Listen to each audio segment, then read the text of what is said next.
कभी कभी इतिहास में ऐसे पल आते हैं जो पूरी मानवता की दिशा बदल देते हैं। और 563 ईसा पूर्व लुम्बिनी का एक शांत बाग ऐसा ही एक पल देखने वाला था।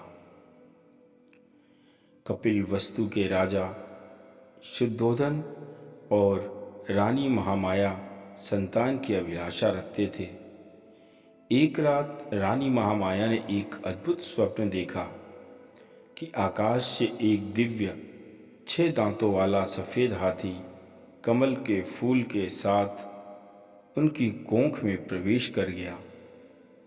दरबार के ज्योतिषों ने इसे शुभ संकेत माना। महारानी, आपके गर्भ में एक ऐसा पुत्र जन्म लेगा जो या तो चक्रवर्ती सम्राट बनेगा या संसार को मोक्ष का मार्ग दिखाएगा। प्राचीन परंपरा के अनुसार प्रसव के लिए रानी अपने मायके जा रही थी। रास्ते में लुम्बिनी के बाग में अशोक वृक्ष की ठंडी छांव में वे रुकी। मौसम सुहावना था, पक्षी गा रहे थे और उसी पावन क्षण में रानी ने एक पुत्र को जन्म दिया। वह बालक असाधारण तेज से दमक रहा था। जनश्रुति है कि जन्म लेते ही उसने 7 कदम की यात्रा तय की।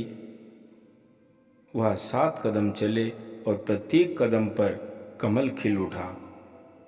उसने घोषणा की, अहम अगस्मि लोकस्य इयं में अंतिमा जाति। मैं इस संसार में सर्वोच्च हूँ, यह मेरा अंतिम जन्म है। दोस्तों, भगवान गौतम बुद्ध के जन्म के कुछ दिनों बाद कपिलवस्तु में एक प्रसिद्ध तपस्वी महात्मा असीत आए। वह अपने तपोबल से दूर दूर तक पूज्य थे। शिशु सिद्धार्थ को देखकर उनके मुख पर अपार आनंद छा गया, लेकिन अगले ही क्षण उनकी आंखों में आंसू भर आए। राजा शुद्धोधन ने चौंक कर पूछा, महाराज, आप रो क्यों रहे हो? क्या यह बालक किसी संकट में पड़ेगा? असीत ने उत्तर दिया, राजन, यह बालक बड़ा होकर जगत को अज्ञान के अंधकार से निकालकर ज्ञान के प्रकाश की ओर ले जाएगा। पर मुझे दुख है कि मैं वृद्ध हूँ और इसके उपदेश सुनने से पहले ही इस संसार को छोड़ दूंगा। असीत की वाणी मानो भविष्य का आईना थी। राजा शुद्धोधन को खुशी भी थी और भय भी। खुशी इस बात की कि पुत्र महान होगा, लेकिन भय इस बात का था कि कहीं वह राजपाट छोड़कर संन्यास न ले ले। और यहीं से शुरू हुई वह कहानी जो एक दिन सिद्धार्थ को बुद्ध बनाने के लिए लिख दी गई।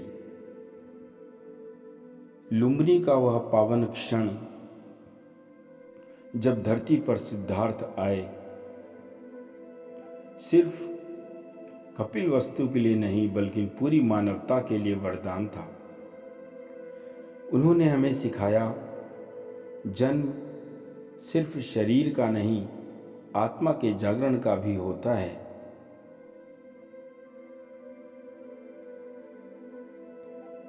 दोस्तों, यह थी भगवान गौतम बुद्ध के जन्म की कथा।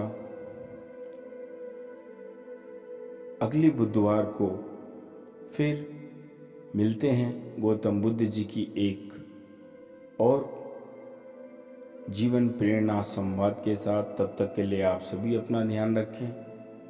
ओम नमः बुद्धाय। जय साईं राम।